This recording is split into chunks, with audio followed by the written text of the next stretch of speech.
Want the best device news straight to your inbox? Sign up here. Ukrainian President Volodymyr Zelensky may not have listened when President Donald Trump asked him to dig up some dirt on his political rival Joe Biden in exchange for hundreds of millions of dollars in military aid, but the Kremlin was apparently all ears.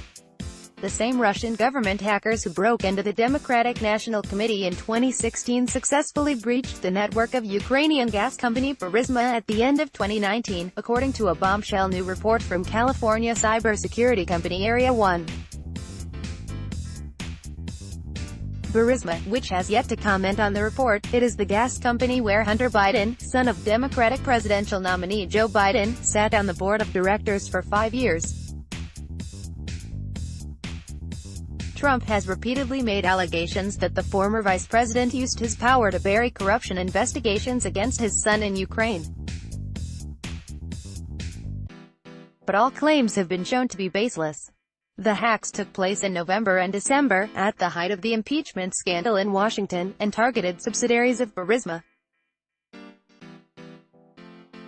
The method and timing immediately drew comparisons with the breach of the DNC in the lead-up to the 2016 election, which led to the leak of sensitive emails by WikiLeaks. While some have questioned the quick attribution of the attack to Russia, Area 1 CEO Orrin Falkowitz told Vice News he's 100% sure where the attack came from. If you think that some random schmo just magically put their finger on the internet to pick this company out of all companies, you're not really using your brain. Falkowitz said Russian hackers used phishing campaigns to trick employees of Burisma and its subsidies into giving up their account credentials, according to Area 1's report. And because all companies shared a central email server, gaining access to one meant a hacker would have had access to them all. Area 1 doesn't know what the hackers were looking for or if they accessed any data, but the breach raises the possibility that the Kremlin obtained personal communications related to Hunter Biden. What happened? On New Year's Eve, Falkowitz, a former NSA hacker, got a call from one of his colleagues who had found a new Russian email phishing campaign. A day later, Falkowitz realized that all the companies being targeted by the campaign were Ukrainian energy companies, and further investigations found they were all linked to Burisma. Over the next couple of weeks, Falkowitz and his colleagues tracked a campaign that built fake websites designed to look almost identical to the real websites of the companies. One site belonged to Cub Gas LLC, whose website URL is cub-gas.com.ua. The hackers built an identical site using the URL cub-gas.com, a sleight of hand designed to trick victims into handing over their credentials. Such a small alteration to the URL would be spotted by very few people, according to Falkowitz. If you're an employee at a company, let's be realistic, would you know that your company doesn't own a .com, Falkowitz said. That's absurd. The hackers also mimicked the business tools their victims used, such as SharePoint, to trick them into sharing usernames and passwords and then leverage those stolen details to conduct even more attacks.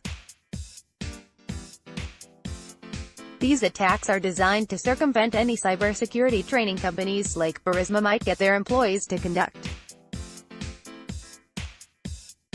They went after all of the subsidiaries and partners simultaneously, Falkowitz said.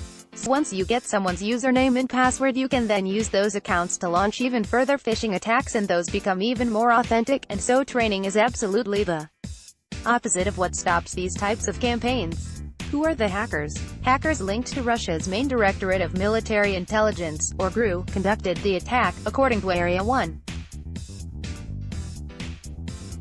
The group, also known as Fancy Bear, is the same one that attacked the DNC and Hillary Clinton's campaign in 2016. Along with the hackers, a number of factors link the 2016 attack with last year's breach. It is fair to compare them in the sense that both were perpetrated by the same cyber actor, in this case, the Russian government, Falkowitz said. It is fair to compare them in the sense that both of them started with phishing campaigns. It's fair to compare them in the sense that their timing, as related to U.S. elections, is certainly more than circumstantial.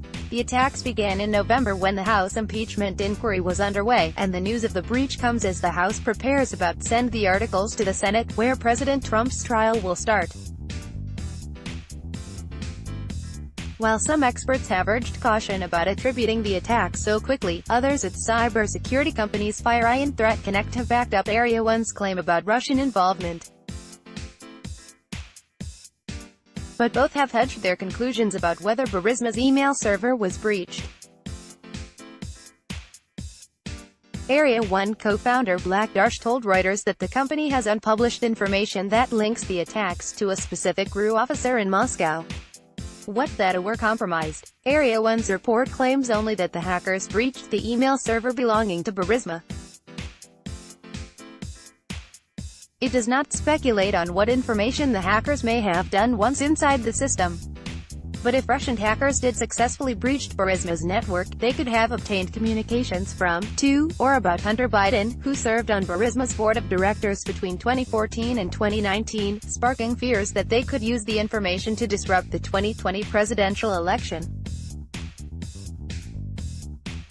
In 2016, the stolen DNC and Clinton emails were leaked to WikiLeaks and the media via the online persona of Guccifer 2.0, who turned out to be a cutout of the GRU. But if the Burisma hackers are hoping to stage a repeat of what happened in 2016, it may be months before any information is leaked. There's usually a big gap between when you see the attack initially become successful to then maybe what's revealed as the damage, Falkowitz said. What has their reaction been? Burisma has yet to comment on the attack, though one source told Reuters that the company's website had been subject to multiple break-in attempts over the past 6 months. The source did not provide further details.